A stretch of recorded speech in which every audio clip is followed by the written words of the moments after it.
Alam ko lahat tayo naranasan ng masaktan, mabigo at umasa sa wala. Yung alam mong wala na pero pinipilit mo pa. Yung ang dami mong pinapalit na oportunidad ang dahil lang sa kanya. Yung pinipilit mong kumapit kahit na alam mong mismong siya bumibitaw na. Yung halos malimos ka na ng oras at atensyon niya. At yung akala natin babalik pa ang dating siya.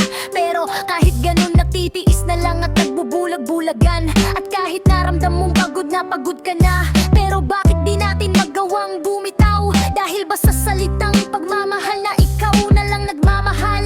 Ang tanong, nakakaramdam ka ba ng pagmamahal galing sa kanya? Hanggang kailan ka ba magtitiis? Alam mo ba ang magtitiis? Alam mo bang pagtitiis panghabang buhay yan? Pero ang bumitaw, oo sobrang sakit, pero isang beses lang yan. At sa iyong pagbitaw maaring magbukas ang iyong puso para sa tamang tao sa buhay mo. Yung taong hindi ka sasaktan, yung taong ipaparamdam sa'yo na ikaw lang. Yung taong papahalagahan, yung salitang pagmamahal. At higit sa lahat yung taong mamahalin at sasamahan ka pang habang buhay. At masasabi mo na lang sa sarili mo na salamat self, dahil mas pinili kong bumitaw kaysa magtiis sa kanya habang buhay. Dahil doon naging masaya at matatag ako ngayon. At higit sa lahat natagpuan ang tunay na ako at ang nagmamahal sa akin ng totoo. At maraming salamat Panginoon, alam ko plano mo ang lahat ito.